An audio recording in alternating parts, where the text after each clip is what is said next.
ഗുരുകരണത്തിലേക്ക് സ്നേഹവന്ദനം. നമ്മൾ നിർഭയരായി ജീവിക്കണമെന്ന് അവിടുന്ന് ആഗ്രഹിക്കുന്നു. യഹോവ നമ്മുടെ അഭയമെന്ന് എത്രയോ സങ്കീർത്തനങ്ങളിലാണ് നമ്മൾ ആവർത്തിച്ച് പാടുന്നത്. അവിടെ നിൻ്റെ അഭയശിലയാന്നുള്ള വാക്കുകളുമുണ്ട്. പഴയ യുദ്ധപാരമ്പര്യങ്ങളുമായി ബന്ധപ്പെട്ടാണ് ആ വാക്ക് വരിക. യുദ്ധത്തിൽ ഒരാൾ തോറ്റു കഴിഞ്ഞാൽ പിന്നെ അയാളുടെ ജീവൻ എടുക്കാനുള്ള അവകാശ ശത്രുവുണ്ട്. അത് മുന്നിൽ കാണുന്ന തോറ്റവൻ്റെ മുമ്പിൽ ഒരൊറ്റ വഴിയേ ഉള്ളൂ, പുറത്തേക്ക് ഓടിപ്പോവുക, ഈ കളത്തിൽ നിന്ന് പുറത്തേക്ക് ഓടിപ്പോവുക. എന്നിട്ട് എവിടെയെങ്കിലും ഒരു ക്ഷേത്രത്തിൻ്റെയോ ദേവാലയത്തിൻ്റെയോ ബലിശില കണ്ടെത്തി അതിനെ ഇങ്ങനെ കെട്ടിപ്പിടിച്ച് കിടക്കുക. അതിനെ തൊട്ട ഒരാളെ ജീവൻ എടുക്കാനായിട്ട് നിഗ്രഹിക്കാനായിട്ട് ലോകത്തുള്ള ഒരു യുദ്ധ നിയമങ്ങളും ആരെയും അക്കാലങ്ങളിൽ അനുവദിച്ചിരുന്നില്ല. യഹോവ ഏതാണ്ട് അത് കണക്കാ. അവനോട് ചേർന്ന് നിൽക്കുന്നവർക്ക് ഭയപ്പെടാനായിട്ട് കാരണങ്ങളില്ല. എന്നിട്ടും എന്തുമാത്രം ഭയത്തിൻ്റെ കണിയിലാണ് ഓരോ ദിവസവും നമ്മളിങ്ങനെ കൂപ്പുകുത്തുക. ദിവസത്തിൻ്റെ പ്രധാനപ്പെട്ട ഉള്ള കാതലായ സന്ദേശം തന്നെ അതാണ്, ഭയപ്പെടരുത്. ശേഷം പുതിയ നിയമം ആരംഭിക്കുന്നത് തന്നെ അങ്ങനെയാണ്. സക്കറിയ എന്ന് പറയുന്ന വലിയ പുരോഹിതൻ്റെ അടുക്കിലേക്ക് വന്നിട്ട് മാലാഖ പറയുന്നു, ഭയപ്പെടരുത്. മേരി എന്ന് പറയുന്ന ചെറിയ പെൺകുട്ടി അടുക്കിലേക്ക് വന്നിട്ട് പറയുന്നു, ഭയപ്പെടരുത്. ഒരു കരിയിൽ അനങ്ങിയാൽ പോലും ഭയപ്പെടാൻ കാരണമുള്ള ഇടയന്മാരുടെ അടുക്കിലേക്ക് വന്നിട്ട് പറയുന്നു, ഭയപ്പെടരുത്. കാരണം നിങ്ങൾക്കായിട്ട് ഭയത്തെ ഇല്ലായ്മ ചെയ്യാനായിട്ട് ഒരാൾ വന്നിട്ടുണ്ട്. അങ്ങനെ അവതരിച്ച യേശു തൻ്റെ ധർമ്മത്തിലും വാക്കിലും ആ കർമ്മത്തിലുമൊക്കെ പുലർത്തിയിരുന്ന പ്രധാനപ്പെട്ട ഒരു ആശയം ഈ നിർഭയത്വമായിരുന്നു. ആകുലതകളിൽ ജീവിക്കാൻ പറയുമ്പോഴും പരിപാലനയിൽ ശരണപ്പെടാൻ പറയുമ്പോഴും ആ പരമജീവിതത്തെ അപ്പാന്ന് വിളിക്കാൻ പ്രേരിപ്പിക്കുമ്പോഴും തലയെടുപ്പോട് ജീവിക്കാനായിട്ട് ഭൂമിക്ക് പാഠങ്ങൾ പറഞ്ഞു തരുമ്പോഴും ഒക്കെ ഈ നിർഭയത്തിലേക്കുള്ള ഇടനാഴികളിലൂടെ ക്രിസ്തു നമ്മളെ കൂട്ടിക്കൊണ്ടുപോകാൻ ആഗ്രഹിച്ചിട്ടുണ്ട്. പലപ്പോഴുമൊക്കെ ജീവിതം ഇങ്ങനെ കാറ്റിലും കോളിലും പെടുമ്പോൾ അലമാലകൾക്ക് മീതെ ആ ഗുരുചരണങ്ങൾ പ്രത്യക്ഷപ്പെട്ട് നിങ്ങൾ കാണുന്നില്ലേ? അരികിലേക്ക് വന്നിട്ട് അവൻ നമ്മുടെ ചെറിയ നൗകയെ നോക്കിക്കൊണ്ട് പറയും, ഭയപ്പെടരുത്, ബി സ്റ്റിൽ, ശാന്തമാവുക. മരണാനന്തരം വിശേഷം ഉയർപ്പിൻ്റെ ദിനങ്ങളിലൊക്കെ ആ ദൂതി ഇങ്ങനെ ആവർത്തിക്കപ്പെടുന്നുണ്ട്. മാലാഖമാർ ആ പുലരിയെത്തി സ്ത്രീകളോട് പറയുന്നുണ്ട്. അല്ലെങ്കിൽ ക്രിസ്തു തന്നെ അടച്ചിട്ട മുറിയിൽ ഇങ്ങനെ പുറത്തു കടക്കാൻ ധൈര്യമില്ലാതെ, നമുക്കറിയാം അടച്ചിട്ട മുറിയിരിട്ട് എന്നൊക്കെ പറയുന്നത് വെറുതെ ഭയത്തിൻ്റെ തന്നെ റെപ്രസെൻറ്റേഷനാണ്. അവരുടെ അടുക്കിലേക്ക് വന്നിട്ട് പറയുന്നുണ്ട്, നിങ്ങൾ ഭയപ്പെടരുത്. അപ്പോൾ അവിടുത്തെ ജീവിതത്തിൻ്റെയും ഉയർപ്പിൻ്റെയും കാതലായ ധർമ്മം മാനവരാശിയുടെ നിർഭയത്വം. എന്നിട്ടും അത്തരം നിർഭയത്വത്തിൽ അത്തരം അഭയത്തിലൊക്കെയാണ് നമ്മൾ ജീവിക്കുക. അഭയം എന്ന് പറയുന്ന വാക്ക് പോലും ഇങ്ങനെ ഭയമില്ലാത്ത അവസ്ഥയെ, ഹിംസയും അഹിംസയും മനസ്സിലാക്കുന്ന കണക്ക്, സത്യവും അസത്യവും മനസ്സിലാക്കുന്ന കണക്ക് നമ്മളതിനെ അത്ര വിപരീതപദമായിട്ട് ചിലപ്പോൾ മനസ്സിലാക്കുന്നില്ലെന്ന് തോന്നുന്നു. ഭയമില്ലാത്ത അവസ്ഥയുടെ പേരാണ് അഭയം. ഭയത്തിൽ ആവശ്യത്തിലേറെ പ്രഹരങ്ങളുണ്ട്. എത്ര നന്നായിട്ടാണ് യോഹന്നാൻ ശ്ലീഹ നിരീക്ഷിക്കുന്നത്, in fear there is punishment. പൊതുവെ ഇങ്ങനെ മനഃശാസ്ത്രത്തിൽ പോലും ചർച്ച ചെയ്യപ്പെടുന്നൊരു വാക്കാണത്, ഭയത്തിൽ പ്രഹരമുണ്ട്. ഭയത്തിൽ സംഭവിക്കുന്ന പ്രഹരങ്ങളെക്കുറിച്ച് വലിയ പുസ്തകങ്ങൾ പോലും രചിക്കപ്പെട്ടിട്ടുണ്ട്. ഒന്ന് രണ്ട് സൂചനകൾ ഓർമ്മിക്കുകയാണ്. ഭയത്തിൽ സംഭവിക്കുന്ന പ്രഹരങ്ങൾ എന്തൊക്കെയാണ്? ഒന്ന്, നമ്മൾ ഭയപ്പെടുന്നത് നമുക്ക് സംഭവിക്കുന്നു. ഇങ്ങനെ ജോബിൻ്റെ പുസ്തകത്തിലൊക്കെ നന്നായിട്ടാണ് നമ്മൾ വായിച്ചെടുക്കുക. ഈ സകലമാന ദുരന്തങ്ങളും വന്നു കഴിയുമ്പോൾ യോബ് അതാണ് പറയുന്നത്, ഞാൻ ഭയപ്പെട്ടത് എനിക്ക് സംഭവിച്ചിരിക്കുന്നു. പലപ്പോഴും നമ്മൾ ഈ ഭയപ്പെടുന്ന കാര്യങ്ങളുടെ മീതെ നമ്മൾ വളരെയേറെ വൾണറബിളാണ്. നമുക്ക് അതിന് മീതെ അങ്ങ് ഇൻസുലേറ്റഡ് ആയിട്ട് നിൽക്കാനായിട്ട് പറ്റുന്നില്ല. ഒരു ഉദാഹരണത്തിനായിട്ട് ഇങ്ങനെ ജനറ്റിക്കലായിട്ട് കൈമാറ്റം ചെയ്യപ്പെട്ട് കിട്ടുമെന്ന് പറയുന്ന ചില പ്രത്യേകതകൾ അപ്പനെന്നായിരിക്കാം, അമ്മയെന്നായിരിക്കാം. അതിനെക്കുറിച്ച് അത്ര ബോധവാന്മാരല്ലാത്ത നിങ്ങളുടെ സഹോദരന്മാർ അതിന് ഇരകളാകാതെ ഇപ്പോഴും ആരോഗ്യത്തോടെ ജീവിക്കാൻ നിങ്ങൾ കാണുന്നില്ലേ? എന്നാൽ അതിനെക്കുറിച്ച് വളരെ ചെറുപ്പത്തിൽ തന്നെ ചിന്തിക്കുകയും അത്തരമൊരു സാധ്യത എനിക്കുണ്ടെന്നൊക്കെ കരുതി വളരെയേറെ ഇങ്ങനെ ഭയന്നവർ ജീവിക്കുകയും ചെയ്ത ഒരാൾ 40കളിലും 50കളിലും ഒക്കെ അതിൻ്റെ ഇരയാവുന്നതും പലപ്പോഴും നമ്മൾ ഭയപ്പെടുന്ന കാര്യങ്ങൾ നമുക്ക് സംഭവിക്കുന്നുണ്ട്. ഒരു കാര്യം നശിക്കുമെന്ന്, അല്ലെങ്കിൽ ഇന്ന രോഗം വരുമെന്ന്, അല്ലെങ്കിൽ ഈ പരീക്ഷ തോക്കുന്നൊക്കെ വിചാരിക്കുന്നവർക്ക് ഏതാണ്ട് അതിലോട്ട് പ്രവേശിക്കാനുള്ള സാധ്യത മറ്റുള്ളവരെക്കാൾ കൂടുതലാണെന്നൊക്കെ ഉള്ളതിന് ഒരു സാമാന്യ ബോധവും നിരീക്ഷണവും മതി. രണ്ടാമതായിട്ട് ഭയത്തിലെ വേറൊരു പ്രഹരം എന്ന് പറഞ്ഞാൽ നമ്മുടെ ഈ സ്പോണ്ടേനിറ്റി എന്ന് പറയുന്നൊരു സംഭവമുണ്ട്. അത് നമുക്കില്ലാതെ പോകുന്നു. ഒരു ഏറ്റവും ലളിതമായ ഉദാഹരണം ഇങ്ങനെ എല്ലാവരും പാടുന്നുണ്ട്, പക്ഷെ പാടുന്ന ഇങ്ങനെ തങ്ങളുടെ കുടിസുമുറിയില്ല. വിശേഷം നമ്മൾ പറയാറുണ്ട്, ഇങ്ങനെ കുളിമുറി പാടാത്ത ആരില്ലെന്നാണ് പറയുക. കാരണം അതിനകത്ത് നമുക്കൊരു സെക്യൂരിറ്റി ഉണ്ട്. ആരെയും ഒന്നും ബോധിപ്പിക്കേണ്ട, ആരും അതിന് മീതെ മാർക്കിടേണ്ട ബാധ്യയില്ലാത്ത ഇടങ്ങളിലൊക്കെ മനുഷ്യൻ എന്ത് സ്വാഭാവികമായിട്ടാണ് ജീവിക്കുക. എന്നാൽ ഒരു ഭയം വരുമ്പോൾ മനുഷ്യൻ എന്തുമാത്രം യാന്ത്രികമാകുന്നുണ്ട്. മനുഷ്യൻ എന്തുമാത്രം സാധ്യതകളുടെ ആ വാതിലുകൾ പെട്ടെന്ന് കൊട്ടിയടക്കപ്പെടുക. ഒരു ചെറിയ ഉദാഹരണത്തിനായിട്ട് സത്യം പറഞ്ഞാൽ മുങ്ങി മരിക്കാനായിട്ട് പാടില്ലാത്ത ഒരാളാണ് മനുഷ്യൻ. കാരണം മനുഷ്യന് മറ്റെല്ലാ ജീവജാലങ്ങളെ കണക്ക് ഇങ്ങനെ ഫ്ലോട്ട് ചെയ്യാനായിട്ടുള്ള ആ ഒരു സാധ്യതയുണ്ട്. നീന്തലൊക്കെ പഠിപ്പിച്ചപ്പോൾ വലിയപ്പച്ചനൊക്കെ ചെറിയ പ്രായത്തിൽ ആദ്യം ചെയ്യുന്ന ഒരു പരിപാടി നമുക്കിങ്ങനെ ഫ്ലോട്ട് ചെയ്യാൻ പറ്റുന്നുള്ളൊരു സാധ്യത കാണിച്ചു തരികയായിരുന്നു. വെറുതെ ഒന്ന് ശ്വാസം പിടിച്ച് വെള്ളത്തിന് മീതെ ഇങ്ങനെ മലന്ന് കിടക്കാനായിട്ട് ആർക്കും പറ്റുന്ന പറയുക. മുങ്ങിപ്പോകാൻ പാടില്ലാത്ത ആൾക്കാരാണ് നമ്മൾ.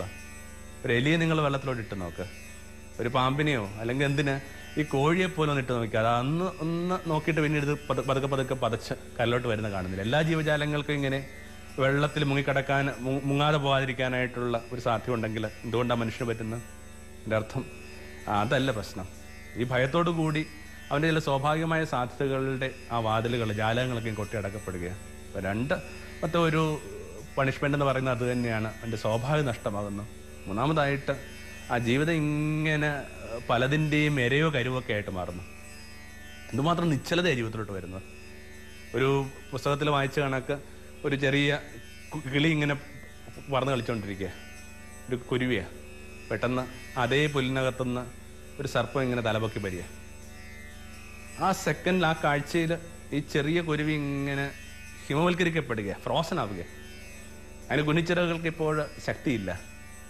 എന്തൊരു നിരാലംബത്വമാണ് ഇത്. ഒന്നോർത്തഞ്ഞ് ഇത്രയും വിഷമം പിടിപ്പിക്കുന്ന ഒരു ഫലിതം വേറെയില്ല. ഈ കുരുവിക്ക് ആ കുഞ്ഞിച്ചിറകൾ ഒന്ന് അടിച്ചു കഴിഞ്ഞാൽ ഈ മുഴുവൻ ആകാശം അതിനു വേണ്ടിയുള്ളതാണ്. പാമ്പിന് എന്തായാലും ഈ ഇതിലൂടെ ഇഴഞ്ഞു പോകേണ്ട ബാധ്യതയുണ്ടല്ലോ. സത്യം പറഞ്ഞാൽ പേടിക്കാൻ പാടില്ലാത്ത ഭയം ഇത് കണക്ക് തന്നെയാണ്. അതിന് കൃത്യമായിട്ട് യാഥാർത്ഥ്യ ബോധമൊന്നുമില്ല. നിശ്ചയമായിട്ട് ഭയപ്പെടാൻ കാരണങ്ങളില്ല. എന്നിട്ട് ഈ കാരണങ്ങളില്ലാത്ത ഭയത്തിന് മീതെയാണ് ജീവിതം ഇങ്ങനെ വല്ലാതെ ഉറഞ്ഞു പോകുന്നത്. ഇങ്ങനെ എന്തുമാത്രം ധ്യാനം ആവശ്യമുള്ള ഒരു വിചാരമാണ് യോഹന്നാൻ വെച്ച് കിട്ടുന്ന ഈ വാക്ക്, ഭയത്തിൽ പ്രഹരമുണ്ട്.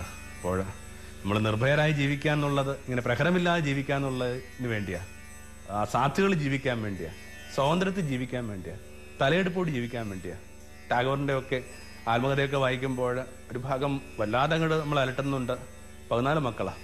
14 മക്കൾ ഇളയ ആളാണ് ഈ പറയുന്ന നമ്മൾ ടാഗോർ. അപ്പോൾ എല്ലാ കുഞ്ഞുങ്ങളെയൊക്കെ നോക്കേണ്ട ബാധ്യത വയോധികനായൊരു ബാല്യക്കാരനാണ്. അല്ല, അതിനുവേണ്ടി ചില ഇത്തിരി ദുഷ്ടത നിറഞ്ഞ ചില പരിപാടികളൊക്കെ കണ്ടുപിടിച്ചിട്ടുണ്ട് അയാൾ ടാഗോർ. വിശേഷം ഭാവനയുടെ ലോകത്തിലേക്ക് ജീവിക്കാനായിട്ട് ആപ്റ്റിറ്റ്യൂഡുള്ള കുഞ്ഞിൻ്റെ പേരാണ് ടാഗോർ. സ്വാഭാവികമായിട്ട് കഥകളൊക്കെ ഈ കുഞ്ഞൊത്തിരി കേൾക്കും. അപ്പോൾ ആ കുഞ്ഞിനോട് രാമൻ സീതയ്ക്ക് വേണ്ടി ലക്ഷ്മണൻ വരച്ച ആ വൃത്തത്തിൻ്റെ കഥ പറഞ്ഞു കൊടുക്കും, ലക്ഷ്മണരേഖ. അതിന് പുറത്ത് കിടന്ന അപകടമാണെന്നുള്ള കഥയൊക്കെ പറഞ്ഞിട്ട് പിന്നീട് ഈ കുഞ്ഞിനെ അയാൾ ഏതാണ്ട് ഇമോഷണലി ബ്ലാക്ക്മെയിൽ ചെയ്യുക. ഈ കുട്ടി ഇങ്ങനെ എവിടെയെങ്കിലും ഇരുത്തിയിട്ട് അയാൾ പതുക്കെ എന്ത് ചെയ്യും, ചോക്ക് കൊണ്ട് വൃത്തം വരക്കും. എന്നിട്ട് പറയും, ഈ വൃത്തത്തിന് പുറത്ത് കടന്നാൽ ഞങ്ങൾക്ക് അപകടം പറ്റാൻ പോവുകയാണ്. ഭാവനയുടെ ഒരു അസ്ഥിത ഉള്ളത് കൊണ്ട് കുട്ടി അതിന് മീതെ ഒത്തിരി സങ്കല്പിക്കുക. കാരണം പണ്ട് കാലങ്ങളിൽ സംഭവിച്ച കാര്യങ്ങൾ എന്തുകൊണ്ട് തനിക്ക് സംഭവിച്ചുകൂടാ, ആ ദുരന്തങ്ങൾ എന്തുകൊണ്ട് തനിക്ക് ആയിക്കൂടാ. എന്നിട്ട് ഈ ചെറിയ കുഞ്ഞ് ഈ വൃദ്ധനായ ബാല്യക്കാരൻ വന്നിട്ട് ആ ചോക്ക് കൊണ്ട് വരച്ച ആ ഒരു വൃത്തം ഇങ്ങനെ മായ്ച്ച് കളയുവോളം അതിനകത്ത് ഇങ്ങനെ ഭയന്ന് വരച്ച് നിൽക്കുന്ന നിങ്ങൾ കാണുന്നില്ലേ? വാർദ്ധക്യത്തിൽ പോലും ടാഗോറിനെ വല്ലാതെ ഭാരപ്പെടുത്തിയ ഒരു ബാല്യ അനുഭവമായിരുന്നു ഇയാൾ വരച്ചു കൊടുക്കുന്ന വൃത്തം. എന്തുമാത്രം സാധ്യതയുള്ള, എന്തുമാത്രം വിശാലമായിട്ട് ചിന്തിക്കേണ്ട, എന്തുമാത്രം വൃത്തങ്ങളിൽ നിന്ന് പുറത്ത് കിടക്കേണ്ട മനുഷ്യരൊക്കെ ഇങ്ങനെ വിറങ്ങലിച്ച് നിൽക്കുന്നതിന് ഭയമെന്ന് പറയുന്ന ആ ഒരു വികാരം കാരണമാകുന്നത് നമ്മൾ അറിയുന്നില്ലേ? അങ്ങനെയെങ്കിൽ ഇതിനകത്തുനിന്ന് പുറത്ത് കടക്കാനുള്ളൊരു വഴി അവനോട് തന്നെ ചോദിക്കുക. നിർഭയത്തിൽ ജീവിച്ചൊരു മനുഷ്യൻ, തലയെടുപ്പോട് ജീവിച്ചൊരു മനുഷ്യൻ, ദൈവത്തിൻ്റെയും മനുഷ്യന് മുമ്പിൽ തലയുയർത്തി നിന്നൊരു മനുഷ്യൻ, മരണത്തെ പോലും ഭയപ്പെടാതിരുന്ന ഒരാൾ, മരണത്തിനപ്പുറത്തേക്കുള്ള ആ ജീവനെക്കുറിച്ച് പൊൻവെളിച്ചം കിട്ടിയ അത് നമ്മൾ പറഞ്ഞു തരുന്ന ഒരാളോട് പറയണം, നിർഭയത്തിലേക്കുള്ള ഇടനാഴികളിലൂടെ ഞങ്ങളെയും നീ കൂട്ടിക്കൊണ്ടു പോകണമേ. നിർഭയത്തിലേക്ക് കുറച്ചധികം വഴികളുണ്ട്. അതിന് വേണമെങ്കിൽ ഇങ്ങനെയൊക്കെ നമുക്കൊന്ന് ലളിതമായിട്ട് ഒന്ന് പറഞ്ഞ് അവസാനിപ്പിക്കാവുന്നേ ഉള്ളൂ. ഒന്ന് അവനവൻ്റെ നിഷ്കളങ്കതയെ വീണ്ടെടുക്കുക എന്നുള്ളതാണ് ഈ നിർഭയത്തിലേക്കുള്ള ആദ്യത്തെ വഴി. കാരണം ഈ ഭയവും ഈ കളഞ്ഞുപോയ നിഷ്കളങ്കതയും തമ്മിൽ ഇത്തിരി ബന്ധമുണ്ടെന്നൊക്കെ വേദപുസ്തകം പറയുന്നുണ്ട്. ഒരിക്കൽ ദൈവമൊത്ത് സായന്ത സവാരി നടത്തിയിരുന്ന ആദവും ഹവ്വായും അന്തികളിൽ ദൈവം അവർക്ക് കൂട്ടുവന്നു. എന്നാൽ അതേ വേദപുസ്തകത്തിൻ്റെ ആരംഭത്തിൽ തന്നെ നമ്മൾ വായിക്കുന്നുണ്ട്, ഇപ്പോൾ തോട്ടത്തിൽ അവൻ്റെ പദചലനം കേട്ടപ്പോൾ ഈ ആദവും ഹവ്വായും കൂടി ഇങ്ങനെ ഭയന്ന് വിറച്ച് മരത്തിന് മുന്നിൽ ഒളിച്ചിരിക്കുക. എന്താ കാരണം? എവിടെയോ ഒരു നിഷ്കളങ്കത കളഞ്ഞുപോയി. എവിടെ അവർക്കിടയിലുള്ള സ്വാഭാവികതയ്ക്ക് ഇപ്പോൾ പഴുത് കണക്ക് ബലമില്ലാതെയായി. അപ്പോൾ അവനവൻ്റെ നിർഭയത്തിലേക്കുള്ള ഒന്നാമത്തെ ഒരു വഴിയെന്ന് പറയുന്ന ഈ നിഷ്കളങ്കതയിലേക്ക് മടങ്ങിപ്പോകുന്നത്. യേശു പറയുന്ന കണക്ക് വീണ്ടും പറയുക, ഗോ ബാക്ക് ടു ഇന്നസെൻസ്. കാരണം ഈ നിഷ്കളങ്കമായ മനുഷ്യർക്ക് ഒരുതരം നിർഭയത്വമുണ്ട്. ഗ്രാമീണ മനുഷ്യർക്ക് അനുഭവിക്കുന്ന ഒരു നിർഭയത്വമുണ്ട്. ചിലപ്പോൾ ആലോചിക്കാറുണ്ട്, ഒരു ഒറ്റ തോർത്തൊക്കെ ഉടുത്ത് അല്ലെങ്കിൽ ഒരു ചെറിയൊരു തോർത്തിങ്ങനെ തോളയിലൊക്കെ ഇട്ടുകൊണ്ട് നമ്മുടെ തൊട്ടുമുമ്പത്തെ തലമുറയിലുള്ള വയോധികർ, വിശേഷം അമ്മ ഇവിടെ കുട്ടനാട്ടിൻ്റെ പശ്ചാത്തലത്തിലൊക്കെ ഉള്ള വലിയപ്പച്ചന്മാരൊക്കെ ഏതൊരു ഓഫീസിലും കയറി ചെല്ലും. ഏതൊരു കളക്ടറെ മുമ്പിൽ ചെന്നിട്ട് ഒരു കസേരയൊക്കെ വലിച്ചിട്ട് കാലുമേ കാല് വെച്ചിട്ട് സാറേ ഞങ്ങൾക്ക് കാര്യങ്ങൾ പറയാനുണ്ടെന്ന് പറയും. നമ്മളാവട്ടെ ആവശ്യത്തിലേറെ വസ്ത്രം ധരിക്കുന്നു, ചെറിയൊരു ടൈയൊക്കെ കെട്ടുന്നുണ്ട്, ഏറ്റവും ഭംഗിയായിട്ടൊക്കെ വേഷം ധരിച്ചിട്ട് പോലും നമുക്കിങ്ങനെ ആരുടെയും മുമ്പിൽ ഇരിക്കാനായിട്ട് പറ്റുന്നില്ല. അവരിയ്ക്കുന്നു പറയുമ്പോൾ പോലും നമുക്ക് ഇരിക്കാനായിട്ടുള്ള ധൈര്യമില്ല. നമ്മുടെ ബോഡി ലാംഗ്വേജിനകത്ത് നമ്മൾ ഇരിക്കുകയാണോ നിൽക്കുകയാണോ എന്നുള്ള സംശയം പോലും വരുന്നുണ്ട്. ഒരു ഗ്രാമീണമായ നിഷ്കളങ്കതയായിരിക്കും ഒരുപക്ഷെ ആ നിർഭയത്തിലേക്കുള്ള ആദ്യത്തെ വഴി. നമുക്കൊരു കുഞ്ഞു പ്രശ്നം വരുന്നുണ്ട്. ഈ പ്രായത്തിൽ എങ്ങനെയാണ് അത്ര നിഷ്കളങ്കതകളെ വീണ്ടെടുക്കുക? അത്ര നിഷ്കളങ്കത സാധ്യമാണോ? അത്ര നിഷ്കളങ്കതകൾ ഏത് പ്രായത്തിൽ സാധ്യമാണെന്ന് യേശു നിക്കോദേമോസിനോട് പറഞ്ഞത് ഗൗരവമായിട്ട് എടുക്കുക. ഒന്നതാണ് അവനവൻ്റെ നിഷ്കളങ്കതയിലേക്കുള്ള മടക്കാത്ത. കാരണം കുഞ്ഞുങ്ങൾക്ക് ഭയപ്പെടേണ്ട കാര്യമില്ല. ഗോഡ്സ് മസ്റ്റ് ബി ക്രേസി അങ്ങനെ തുടങ്ങിയ ചിത്രങ്ങളിൽ രണ്ടാമത്തെ ചിത്രത്തിനകത്താണെന്ന് തോന്നുന്നു ഈ ഗ്രാമീണനായ മനുഷ്യൻ, കുറച്ച് കൃത്യമായി പറഞ്ഞാൽ കാടിൻ്റെ മനുഷ്യൻ നഗരത്തിലോട്ട് പോവുകയാണ്. നഗരത്തിൽ പോയിട്ട് ആകെപ്പാടെ ബഹളവും ആ തിരക്കും ഒക്കെ കണ്ടിട്ട് എന്ത് ചെയ്യണമെന്നൊരു പിടുത്തമില്ല. നല്ലതുപോലെ വിശക്കുന്നുണ്ട്. വിശക്കുമ്പോൾ അയാൾക്കറിയാവുന്നൊരു കുഞ്ഞു പരിപാടി എന്തിനെങ്കിലും കൊന്നു തിന്നുക എന്നുള്ളതാണ്. ഒരാടിനെ കണ്ടു, ആടിനെ കൊന്നു. പക്ഷെ അയാൾക്കറിയത്തില്ലല്ലോ കാട്ടിലെ കണക്കല്ല നാട്ടിലെ ആടിന് ഉടമയുണ്ട്. സ്വാഭാവികമായിട്ട് ഇത് വലിയ കേസും പൊക്കാറും ഒക്കെ ആയിട്ട് മാറി. കോടതിയുടെ മുമ്പിലേക്ക് ഈ ആദിവാസിയായ ഈ മനുഷ്യനെ കൊണ്ടുപോകുന്നു. അയാൾക്ക് കൊല്ലുക, എന്തിനെ കൊന്നെന്ന് ചോദിക്കുമ്പോൾ എന്തുകൊണ്ട് കൊന്നുകൂടാന്നുള്ളതാണ് അയാളുടെ പ്രശ്നം. ഇതിനിടയിലായിട്ട് ഇങ്ങനെ ഇയാൾക്ക് വേണ്ടി സംസാരിക്കുന്ന, ഇയാൾ പറയുന്ന കാര്യങ്ങൾ ട്രാൻസ്ലേറ്റ് ചെയ്യാൻ വേണ്ടി നിൽക്കുന്ന ഒരു ലോയറുണ്ട്. ആ ലോയറോട് ഈ ജഡ്ജി ചോദിക്കുകയാണ്, അയാളോട് ചോദിക്കുക, നീ ഈ കുറ്റം സമ്മതിക്കുന്നുണ്ടോ ഇല്ലയോ? അപ്പോൾ ഈ ലോയർ പറഞ്ഞു, എനിക്കത് അയാളോട് ചോദിക്കാൻ പറ്റത്തില്ല. എന്താ കാര്യം? അവരുടെ ഭാഷയിൽ അങ്ങനെ ഒരു വാക്കില്ല, കുറ്റം എന്ന് പറഞ്ഞ വാക്കില്ല. അപ്പം ഇങ്ങനെ ഒരു കുറ്റത്തിന് സാധ്യമില്ലാത്ത മട്ടിൽ ഈ നെയ്വായി ജീവിക്കുന്ന മനുഷ്യൻ അനുഭവിക്കുന്ന നിർഭയത്വം. രണ്ടാമതായിട്ട് ഇങ്ങനെ ഇവിടം വരെയോട് സ്നേഹമുള്ളവർക്കും ഭയപ്പെടാൻ കാരണമില്ല. അതുകൊണ്ടാണല്ലോ വീണ്ടും നമുക്ക് യോഹന്നാൻ സ്ലീഹ എന്ന് പറയുന്ന മനുഷ്യനെ തന്നെ ഒന്നുപടിയാക്കാം. അയാൾ പറയുന്നുണ്ട്, perfect love cast away all fear. എല്ലാ ഭയങ്ങളെയും ഇങ്ങനെ തള്ളിമാറ്റുന്ന, എല്ലാ ഭയങ്ങളെയും തുടച്ചു മാറ്റുന്ന ഒന്നിൻ്റെ പേരാണെന്ത്? പരിപൂർണ്ണ സ്നേഹം. ഇവിടം വരെ സ്നേഹമുള്ള ഒരാൾക്കും ഭയപ്പെടാനായിട്ട് പറ്റത്തില്ല. കാരണം ഈ പുറം ലോകം ഹൊസ്റ്റയിലാണെന്ന് വിചാരിക്കുമ്പോഴാണ് മനുഷ്യന് ഭയത്തിന് കാരണം. മനുഷ്യൻ്റെ ഈ നേരെ നടക്കുന്നതിനെ കുറിച്ച് പോലുള്ള ചില സിദ്ധാന്തങ്ങൾ അങ്ങനെയാണ്. മിക്കവാറും മിക്കവാറും എല്ലാ ജീവികളും തന്നെ നാലുകാലം നടക്കുന്ന ജീവികൾക്ക് ഭയം കുറവാണെന്നാണ് പറയുന്നത്. കാരണം അവയ്ക്കെതിരെ വരുന്ന കാര്യങ്ങളെ മാത്രം ഭയപ്പെട്ടാൽ മതി. വല്ലപ്പോഴുമൊക്കെ ഒരു കൺഫ്രണ്ടേഷനെ വരുന്നുള്ളൂ. പക്ഷേ ആ മനുഷ്യൻ എന്ന് പറയുന്ന ഒരു പ്രത്യേക വംശത്തിലേക്ക് ആവശ്യത്തിലേറെ ഭയം വന്നപ്പോൾ അതിന് നാലുപാട് തിരിഞ്ഞു നോക്കേണ്ട ബാധ്യത വന്നു. നാലുകാലിൽ നടക്കുന്ന ഒരാൾക്ക് നാലുപാട് തിരിഞ്ഞു നോക്കാനായിട്ട് പറ്റത്തില്ല. അതുകൊണ്ട് സ്വാഭാവികമായിട്ട് അയാൾക്ക് ഇങ്ങനെ എഴുന്നേറ്റ് നിന്നിട്ട് ഇങ്ങനെ കഴുത്ത് അങ്ങോട്ടും ഇങ്ങോട്ടും തിരിച്ച് സദാ സദാ ജാഗ്രതയിലായിരിക്കേണ്ട ബാധ്യത വന്നു. ഇങ്ങനെ പുറം ലോകം ഹൊസ്റ്റയിലാണെന്ന് വിശേഷിപ്പിച്ച് എന്ന് കണ്ടെത്തിയ ഒരു മനുഷ്യന് ഭയപ്പെടാനുള്ള കാരണങ്ങളേ ഉള്ളൂ. ഈ ശത്രുതയും ഭയവും തമ്മിൽ ബന്ധമുണ്ടല്ലോ. എല്ലാവരും ഇങ്ങനെ ഉള്ളിൻ്റെ ഉള്ളിൽ ചിലരേക്കും ശത്രുവായിട്ട് ഗണിക്കുക, ഇരുട്ടിനെ ശത്രുവായിട്ട് ഗണിക്കുന്നു, ഒരുമിച്ച് കൂടിയിരിക്കുന്ന കുറച്ച് പേർ വർത്തമാനം പറഞ്ഞ് ശത്രുവായിട്ട് ഗണിക്കുന്നു. കുറച്ചെങ്ങോട്ട് മാറുമ്പോൾ ഈ മനഃശാസ്ത്രത്തിലൊക്കെ ചില ഡിസോർഡറുകൾ പോലും ഉണ്ട്. രണ്ടുപേർ തമ്മിൽ മിണ്ടുമ്പോൾ ഒരാൾ വിചാരിക്കുന്നു അവരെന്നെക്കുറിച്ച് സംസാരിച്ചുകൊണ്ടിരിക്കുക, എല്ലാവരും എനിക്കെതിരാണെന്ന് തോന്നില്ല. അങ്ങനെ വരുമ്പോൾ എന്ത് സംഭവിക്കുന്നു? ഈ സാർത്തൊക്കെ പറയുന്ന കണക്ക് മനുഷ്യൻ നിങ്ങളെ വെറുതെ നോക്കിയാൽ പോലും നിങ്ങൾക്ക് തോന്നുന്നത് നോക്കുന്നതായിട്ടല്ല, മറിച്ച് സ്റ്റെയറിംഗ് എന്ന് പറഞ്ഞ വാക്കാണ് ഇങ്ങനെ മനുഷ്യന്റെ നോട്ടങ്ങൾക്ക് വേണ്ടി സാർത്ത് ഉപയോഗിക്കുന്നത്. പീപ്പിൾ ക്യാൻ ഓൺലി സ്റ്റെയർ എന്ന് പറയുന്നതിന് എന്താണ്, എപ്പോഴാണ് ഇങ്ങനെ ശത്രുവാണെന്നുള്ള അടയാളോ? ഒരു കുട്ടി അവൻ്റെ അപ്പനെ തുറച്ചു നോക്കിയാലും, ഒരു തൊഴിലാളി മുതലാളിയെ തുറച്ചു നോക്കിയാലും, ഭാര്യ ഭർത്താവിനെ തുറച്ചു നോക്കിയാലും ഒക്കെ അതിനകത്ത് ഇങ്ങനെ ഒരു ഹൊസ്റ്റൈൽ എന്ന് പറഞ്ഞ ടോണുണ്ട്. ഇൻഫാക്ട് അങ്ങനെ തന്നെ ആവണമെന്നില്ല. മനുഷ്യർക്ക് സ്നേഹപൂർവ്വം നോക്കാൻ പറ്റും, വെറുതെ നോക്കാൻ പറ്റും, ഒരു കാരണമില്ലാതെ നോക്കാൻ പറ്റും. എന്നാലും ഭൂമിയിലുള്ള ഓരോ നോട്ടങ്ങളും ഞാൻ വിചാരിക്കുന്നത് എനിക്കെതിരായിട്ടെന്നുള്ള. രണ്ടാമത്തതാണ് ഈ സ്നേഹത്തിൻ്റെ അളവ് വർദ്ധിപ്പിച്ച് നിർഭയത്തിലേക്ക് യാത്ര ചെയ്യാന്നുള്ള.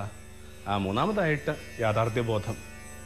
അല്പം പോലും ഇങ്ങനെ യാഥാർത്ഥ്യത്തെ ബോധത്തിൽ നിരക്കാത്ത ഒരു കാര്യങ്ങൾ യേശു പറഞ്ഞിട്ടില്ല.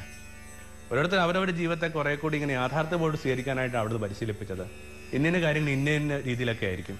അതിനെ അക്സെപ്റ്റ് ചെയ്യും. ഉദാഹരണമായിട്ട് ശിഷ്യത്തിൻ്റെ വഴികളിലേക്ക് വരുമ്പോൾ ക്രിസ്തു എന്താ പറയുന്നത്? ഇങ്ങനെ സെക്യൂരിറ്റി വിശ്വസിക്കരുത്. ഈ സെക്യൂരിറ്റി എന്ന് പറയുന്നൊരു വിചാരം സത്യം പറഞ്ഞ യാഥാർത്ഥ്യബോധം നിരക്കാത്ത ഒരാൾക്ക് എന്തുമാത്രം സെക്യൂരിറ്റി അനുഭവിക്കാൻ പറ്റും? അല്ലെങ്കിൽ ഒരാൾക്ക് എന്തുമാത്രം സെക്യൂരിറ്റി കാരണങ്ങളുണ്ട്. ഇപ്പം ഇൻസെക്യൂർ ആയിരിക്കുക എന്നുള്ളതാണ് ഏറ്റവും യാഥാർത്ഥ്യ ബോധത്തിന്. അത് കാരണം ഈ പെരിയം കോമണി കണക്കാ ജീവിതം. അടുത്ത വളവിൽ എന്തെന്ന് നമുക്ക് അറിയാത്തിടത്തോളം കാലം ലൈഫിനകത്ത് ഇൻസെക്യൂരിറ്റി എന്ന് പറയുന്നൊരു ഘടകം വളരെ കൃത്യമായിട്ട് കിടപ്പുണ്ട്. നമ്മളാവട്ടെ ഈ സെക്യൂരിറ്റി എന്ന് പറയുന്നത് സുരക്ഷ എന്ന് പറയുന്നത് പ്രധാനപ്പെട്ട ഒരു മൂല്യമായിട്ട് കണക്കാക്കുന്നു. സെക്യൂരിറ്റി പ്രധാനപ്പെട്ട മൂല്യമല്ല. സത്യം പറഞ്ഞാൽ പുതിയ നിയമത്തിന്റെ മൂല്യം എന്ന് പറഞ്ഞാൽ ഇൻസെക്യൂരിറ്റിയാണ്. ക്രിസ്തു തന്നെ അനുഭവിച്ചിരുന്ന ഇൻസെക്യൂരിറ്റിയെ കുറിച്ചുള്ള സുവിശേഷ സൂചന ശ്രദ്ധിക്കുക. അവിടത്തോട് ചോദിക്കുകയാണ്, നിന്റെ വീട് എവിടെ? വീടെന്ന് പറയുന്ന ഒരു സെക്യൂരിറ്റി പ്രതീകമാണ്. അയാൾ ഏറ്റവും കൂടുതൽ സെക്യൂർ എന്ന് ഗണിക്കപ്പെടുന്നത് അയാൾക്ക് വേണ്ടി ഇങ്ങനെ വളച്ചു കെട്ടിയെടുത്ത ഈ 4 കെട്ടിനകത്ത് 4 മതിലുകൾക്കകത്ത് ഈ കൂരക്ക് താഴെയാണ്. എന്നാൽ യേശു പറഞ്ഞു, കുരുവിക്ക് കൂടുണ്ട്, കുതിരയ്ക്ക് മാളവുമുണ്ട്, എനിക്ക് വീടില്ല. അപ്പം ഇങ്ങനെ ഒരു അർത്ഥത്തിൽ ഇൻസെക്യൂരിറ്റി എന്ന് പറയുന്ന ഒരു തലവര മനുഷ്യായുസിനോടൊപ്പമുണ്ടെന്ന് അവിടുന്ന് ഭൂമിയെ പഠിപ്പിക്കാൻ ശ്രമിച്ചു. അതുകൊണ്ട് തന്നെ പലപ്പോഴും തിങ്ക് ഫോർ ദ വേഴ്സ്റ്റ് എന്നൊക്കെ പറഞ്ഞ സംഭവമുണ്ട്. കേൾക്കുമ്പോൾ അത് അത്ര സന്തോഷമുള്ള വിചാരമല്ല നമുക്ക്. പക്ഷെ എപ്പോഴും ഈ വേഴ്സ്റ്റ് ചിന്തിക്കാനായിട്ടാണ് പറയുന്നത്. ശിഷ്യന്മാരോട് എന്താ പറയുന്നത്? നിങ്ങൾ വലിച്ചിഴക്കപ്പെടും, നിങ്ങൾ എന്ത് ചെയ്യും? കൊല്ലപ്പെടും. നിങ്ങൾ സിനഗോഗുകളിലേക്ക് എന്ത് ചെയ്യും? നിങ്ങളെ മനുഷ്യൻ എന്ത് ചെയ്യും? വിധിക്കും എന്നൊക്കെ പറയുമ്പോൾ അർത്ഥം എന്താണ്? ഇങ്ങേയറ്റത്തെ കാര്യങ്ങളല്ല പറയുന്നത്, മറിച്ച് അങ്ങേയറ്റം സാധ്യമായ കാര്യങ്ങളാണ്. ഈ അങ്ങേയറ്റം സാധ്യമായ കാര്യങ്ങളെക്കുറിച്ച് പറയുന്നത് വഴിയായിട്ട് ഏറ്റവും മോശപ്പെട്ട അനുഭവങ്ങൾക്ക് പോലും പ്രിപ്പയർഡായ ഒരു മനസ്സിനകത്ത് നിർഭയത്വമുണ്ട്. സ്വാതന്ത്ര്യത്തിൻ്റെയൊക്കെ ആ കാലഘട്ടങ്ങളിലൊക്കെ ഗാന്ധിയൊക്കെ തൻ്റെ പാവപ്പെട്ട പോരാളികളെ എങ്ങനെയാണ് ധൈര്യപ്പെടുത്തിയത്? എന്താ നിങ്ങളുടെ വഴി? നിങ്ങളുടെ മുമ്പിലുള്ള വഴി ഇങ്ങനെ മരണം മാത്രമാണ്. അല്ലെങ്കിൽ പ്രത്യേക ഘട്ടത്തിൽ എന്ത് ചെയ്യുന്നുണ്ട്? യുദ്ധഭൂമിയിൽ നിന്നുകൊണ്ട് ചർച്ചിൽ പറയുന്നത് കേട്ടില്ലേ? നിങ്ങൾ എനിക്ക് രക്തം താ, നിങ്ങൾ എനിക്ക് വിയർപ്പതാ, കണ്ണീരുതാ, ഞാൻ നിങ്ങൾക്ക് സ്വാതന്ത്ര്യം തരാം. അപ്പം ഇങ്ങനെ ഇൻസെക്യൂരിറ്റി എന്ന് പറയുന്നൊരു ഘടകം, ഇൻസെക്യൂരിറ്റി എന്ന് പറയുന്ന ഒരു പുതിയ മൂല്യം എന്ന് പറയുന്നത് യാഥാർത്ഥ്യബോധം നിരക്കുന്ന. ബാക്കിയുള്ള കാര്യങ്ങൾ സത്യം പറഞ്ഞാൽ നിരക്കാത്ത. ഇതൊക്കെ ബുദ്ധിസ്റ്റിലൊക്കെ സംഭവിക്കുന്നുണ്ട്. ബുദ്ധ തൻ്റെ ശിഷ്യന്മാരോട് പറയുന്നുണ്ട്, നിങ്ങൾ പോകുന്നിടത്ത് മനുഷ്യർ നിങ്ങളെ കൂക്ക് വിളിക്കും, ഞങ്ങൾക്കതറിയാം. നിങ്ങൾ പോകുന്നിടത്ത് മനുഷ്യർ നിങ്ങൾ എന്ത് ചെയ്യും പരിഹസിക്കും, ഞങ്ങൾക്കതറിയാം. നിങ്ങൾ പോകുന്നിടത്ത് മനുഷ്യർ നിങ്ങളെ കല്ലെറിയും, ഞങ്ങൾക്കതറിയാം. നിങ്ങൾ പോകുന്നിടത്ത് മനുഷ്യർ നിങ്ങളെ കൊല്ലും, ഞങ്ങൾക്കതറിയാം. ഇത് ബോസ്റ്റാ. ഇതിൻ്റെ അർത്ഥം ഈ കേട്ടുകൊണ്ടിരിക്കുന്ന 1000 പേരിൽ 1000 പേരും കൊല്ലപ്പെടാന്നുള്ളത്. ഒരാളൊക്കെ ആയിരിക്കും ഒരു പക്ഷേ കൊലപാതകത്തിൻ്റെ ഇരയായിട്ട് മാറുക. എന്നാൽ പോലും ഈ 1000 പേർക്കും ഏറ്റവും ഭയാനകമായ കാര്യത്തെ പോലും അഭിമുഖീകരിക്കാനായിട്ട് ബലമുണ്ട്. അപ്പം മൂന്നാമത്തത് എന്താണ്? അവിടുന്ന് വെച്ച് കിട്ടുന്ന യാഥാർത്ഥ്യബോധം എന്ന് പറയുന്ന.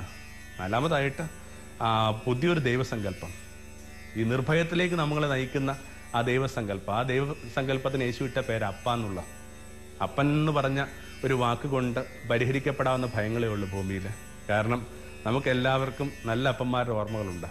അല്ലെങ്കിൽ എന്നെ കേട്ടുകൊണ്ടിരിക്കുന്ന പലരും നല്ല അപ്പന്മാരാണ്. എന്താ അപ്പൻ എന്നൊക്കെ പറയുന്നത്? നമുക്കിങ്ങനെ ഗണിച്ചെടുക്കാൻ പറ്റാത്ത, ഇങ്ങനെ ഏത് തൊട്ടിയിട്ടാലും വെള്ളം കോരിയെടുക്കാൻ പറ്റാത്ത വിധത്തിലുള്ള ആഴമുള്ള ഒരു മനസ്സിൻ്റെ പേരാണ്, ആഴമുള്ളൊരു കടലിൻ്റെ പേരാണ് അപ്പൻ എന്നൊക്കെ പറയുന്നത്. അതുകൊണ്ട് തന്നെ ആ അപ്പനെ കുറിച്ച് യേശു പറഞ്ഞത് സ്വാഭാവികമായിട്ട് അപ്പൻ എന്ന് പറയുന്ന ഒരു സങ്കല്പം കൊണ്ട് പരിഹരിക്കപ്പെടാവുന്ന ഭയങ്ങളെ ഉള്ളെന്ന് അവിടെ ഭൂമിയെ പഠിപ്പിച്ചു. യേശു ഈ നിർഭയത്വത്തിൻ്റെ ഒക്കെ പാഠങ്ങൾ പറഞ്ഞു കൊടുക്കുന്ന കടപ്പുറത്തിരുന്നുകൊണ്ടാണ്. നമുക്കറിയാം ഭൂമിയിൽ ഏറ്റവും കൂടുതൽ ഭയപ്പെടാൻ സാധ്യതയുള്ള മനുഷ്യരെന്ന് പറഞ്ഞാൽ കടലിൽ പണിക്ക് പോകുന്നവരാണ്. കാരണം ഒരു തിര കൊണ്ടൊക്കെ വേണമെങ്കിൽ അവരെ കൊച്ചു വഞ്ചി ഇങ്ങനെ ഒടിഞ്ഞു പോകാവുന്നേ ഉള്ളൂ. ഇത്രയും വലിയ കടലിൽ ഒരു തീപ്പട്ടിക്കോലിൻ്റെ പോലും വലുപ്പമില്ലാത്ത കട്ടമരങ്ങൾ, എന്നിട്ടും എന്ത് നിർഭയത്തിലാണ് അവർ ജീവിക്കുന്നത്. അവരോടാണ് യേശു പറയുന്നത് ദൈവം അപ്പനാണ്. അപ്പോൾ അവരെ കണ്ണ് നിറഞ്ഞൊഴുകാൻ തുടങ്ങി. കാരണം അവർക്കറിയാം ദൈവം അപ്പനാകുന്നതിന് അർത്ഥം എന്താണെന്ന് ഞങ്ങൾക്ക് കൃത്യമായിട്ട് അറിയാം. നിങ്ങൾ പറയുന്ന ആ പാട് ഞങ്ങൾക്ക് നന്നായിട്ട് മനസ്സിലാവുന്നുണ്ട്. ദൈവം അപ്പനായതുകൊണ്ട് അവിടെ ഞങ്ങൾ ഉള്ളം കയ്യിൽ സംരക്ഷിക്കുന്നു. അപ്പോൾ നാലാമത്തെ നമ്മുടെ എന്ത് ചെയ്യുന്നുണ്ട്? കുറേ കൂടി അപ്പാബോധമുള്ള ഒരു ദൈവസങ്കല്പം. നമ്മുടെ ദൈവസങ്കല്പം എന്താണെന്ന് വളരെ പ്രധാനപ്പെട്ട ഡിഫൈൻ യു ഗോഡ്. ഓരോരുത്തർ അവരവർ ദൈവത്തെ ഒന്ന് ഡിഫൈൻ ചെയ്ത് കഴിയുമ്പോൾ നമുക്കറിയാം അതുമായിട്ട് ബന്ധമുള്ളതാണ് ബാക്കിയുള്ള എല്ലാ ആറ്റിറ്റ്യൂഡും.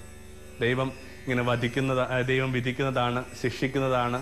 ദൈവം എന്ത് ചെയ്യുന്നുണ്ട്? മനുഷ്യന്റെ കുറ്റാരോപിക്കാൻ വേണ്ടി ഇങ്ങനെ വലിയൊരു പുസ്തകമായിട്ട് ഇരിപ്പുണ്ടെന്നൊക്കെ സങ്കല്പിക്കുന്നവർക്ക് ഭയപ്പെടാൻ, ആകപ്പാട് മനുഷ്യന്റെ അഭയമായിട്ട് നൽകുന്ന ദൈവത്തെ പോലും ഭയപ്പെടാനുള്ള കാര്യങ്ങൾ. ദൈവം എന്നൊക്കെ വാക്ക് നമ്മൾ ഉപയോഗിക്കുന്നുണ്ട്, പക്ഷെ അതിങ്ങനെ റെവറൻസ് നടത്തിലാണ് ഉപയോഗിക്കുന്നത്, അല്ലാതെ ഭീർന്ന അർത്ഥത്തിലല്ല ഉപയോഗിക്കുക. അപ്പം നാലാമത്തെ അതാണ് അഗാധമായ ആ ദൈവാശ്രയ ബോധം എന്ന് പറയുന്ന ഒന്ന്. ഇങ്ങനെ ഒരു 4ഓളം തലങ്ങളിലൂടെ സഞ്ചരിക്കുന്ന ചെറിയ പ്രാണന് നിർഭയത്തിലേക്കുള്ള ഇടനാഴി തെളിയുന്നുണ്ട്. ഒന്ന്, അവനവൻ്റെ തന്നെ നിഷ്കളങ്കതയെ വീണ്ടെടുക്കുക. രണ്ടിങ്ങനെ സമസ്ത ലോകവുമായിട്ട് ഇങ്ങനെ സ്നേഹത്തിലാവുക. ഒന്നിനോടിങ്ങനെ ഹൊസ്റ്റയിലാകാതിരിക്കുക. മൂന്നാമതായിട്ട് യാഥാർത്ഥ്യബോധം. Think of the waste.